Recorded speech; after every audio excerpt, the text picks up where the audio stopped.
첫 시간 주님께 안녕하세요. 대강교회 오훈 목사입니다. 9월 14일 수요일입니다. 하나님 우리에게 주신 말씀은 사무엘하 6장 12절에서 23절까지 말씀입니다.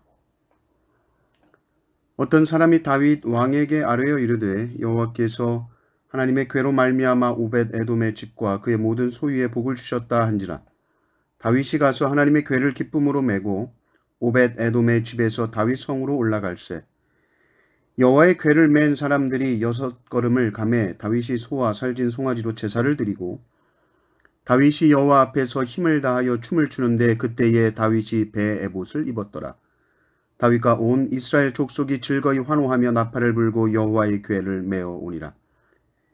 여호와의 궤가 다윗 성으로 들어올 때에 사울의 딸 미갈이 창으로 내다보다가 다윗 왕이 여호와 앞에서 뛰놀며 춤추는 것을 보고 심중에 그를 업신여기니라. 여호와의 궤를 메고 들어가서 다윗이 그것을 위하여 친 장막 가운데 그 준비한 자리에 그것을 두매 다윗이 번제와 화목제를 여호와 앞에 드리니라. 다윗이 번제와 화목제 드리기를 마치고 만군의 여호와의 이름으로 백성에게 축복하고 모든 백성 곧 온 이스라엘 무리에게 남녀를 막론하고 떡 한 개와 고기 한 조각과 건포도 떡 한 덩이씩 나누어 주매 모든 백성이 각기 집으로 돌아가니라. 다윗이 자기의 가족에게 축복하러 돌아오매 사울의 딸 미갈이 나와서 다윗을 맞으며 이르되 이스라엘 왕이 오늘 어떻게 영화로우신지 방탕한 자가 염치 없이 자기의 몸을 드러내는 것처럼 오늘 그의 신복의 계집종의 눈앞에서 몸을 드러내셨도다 하니 다윗이 미갈에게 이르되 이는 여호와 앞에서 한 것이니라. 그가 내 아버지와 그의 온 집을 버리시고 나를 택하사 나를 여호와의 백성 이스라엘의 주권자로 삼으셨으니 내가 여호와 앞에서 뛰놀리라.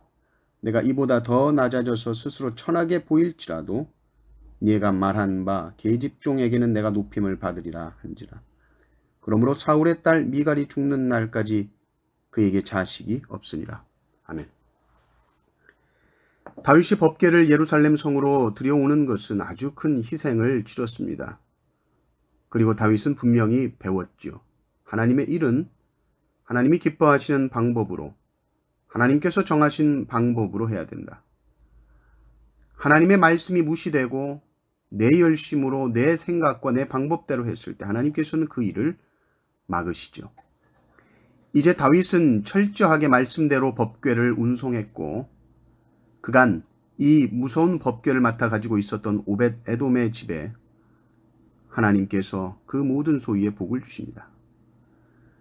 드디어 다윗성의 법궤가 들어오는데 다윗은 속에서부터 차오르는 그 기쁨을 춤으로 표현하죠. 너무너무 기쁘면 몸이 가만히 있을 수가 없지 않습니까?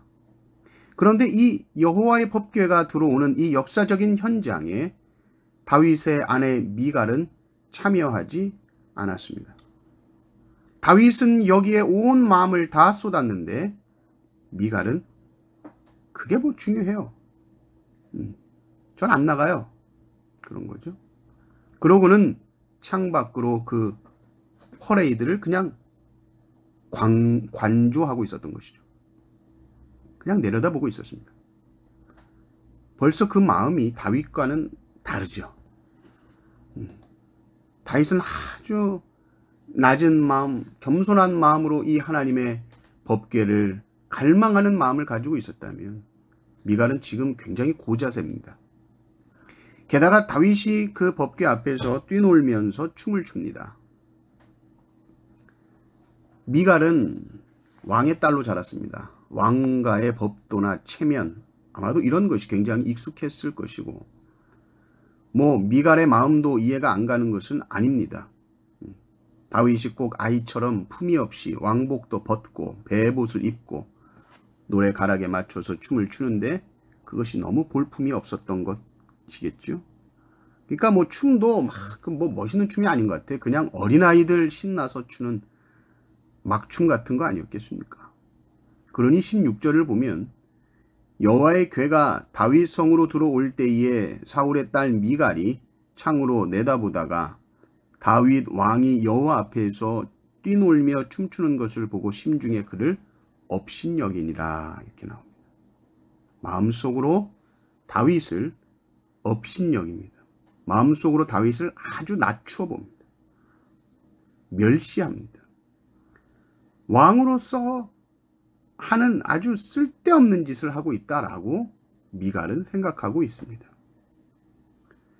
다윗은 뭐 미갈이 그런 생각을 하는지 모르죠. 그냥 번제하고 화목제 예배를 드리고 너무너무 기뻐 백성들을 다 축복하고 백성들에게 막 준비한 음식도 다 나눠주고 온 이스라엘 백성들에게 떡 한 개씩 또 뭐 고기 한 조각씩 건포도 떡덩이 이렇게 다 나눠주고 나라적으로 아주 이 큰 행사를 잘 준비해서 잘 마쳤습니다. 다윗은 너무너무 기분이 날아갈 듯이 좋았겠죠. 이제 다윗은 백성들을 다 축복하고 이제 우리 가족들도 축복기도 해줘야지 그러고 왕궁으로 들어오는데 미갈이 이제 째려보고 있습니다. 그러면서 한마디 합니다. 오늘 아주 영화로우셨습니다. 아주 영광스러우셨어요. 신하들의 그 계집종들 있는 앞에서 몸을 그렇게 드러내고 춤을 추셨네요. 미갈은 체면이 굉장히 중요한 사람입니다. 사람의 시선이 굉장히 중요한 사람이죠. 늘 사람들 앞에 있는 사람입니다. 왕으로서의 위신, 체면, 채통 이것이 제일 중요한 사람이에요. 근데 오늘 다윗은 왕으로서 너무 경망스럽게 행동했다는 것입니다. 그러나 다윗에게 중요한 것은 하나님 앞입니다.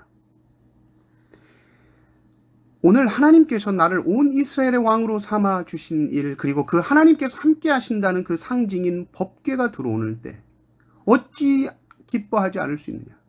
하나님이 함께 하신다고 하시는 것은 곧 승리를 의미하는데 그러면 이제 항상 승리하게 될 이 하나님의 나라 얼마나 기쁘냐. 나는 여호와 앞에서 뛰놀리라. 더 뛰지 못한 게 난 한이 된다. 다윗이 왕으로서 모르겠습니다. 좀 경망스러울 수 있을까요? 그러나 하나님의 자녀로서는 전혀 하나님 보시기에는 너무나도 아름다운 모습이었죠. 또 미갈이 이렇게 채통 위신 따지는데 정말 다윗이 멸시받는 분위기였냐? 그 현장 분위기. 미갈은 사실 현장에 와보지도 않았잖아요. 다윗은 사실 확신 있게 말합니다. 당신 현장 분위기를 몰라서 그래.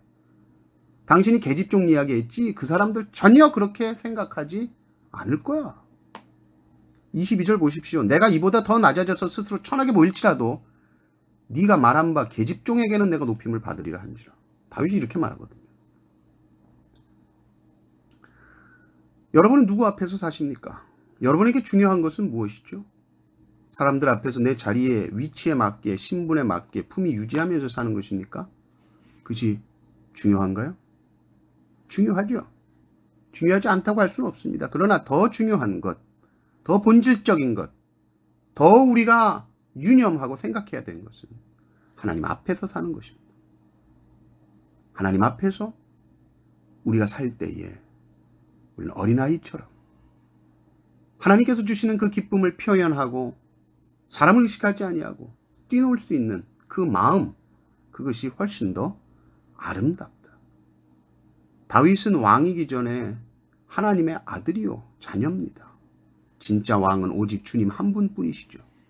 그리고 이 하나님 앞에서 낮아지고 더 낮아지고 천해진 이 다윗. 그러나 하나님께서는 이 다윗을 승승장구하게 하십니다. 그러나 교만한 이 미갈은 대가 끊기게 되죠. 사람들 앞에서 바보같이 보인다 할지라도 하나님 앞에서 내가 마음을 다하여 표현하고 고백하고 찬양하는 사람들은 하나님께서 반드시 높여주실 줄을 믿습니다. 이 은혜가 항상 넘치시기를 주님의 이름으로 축원합니다.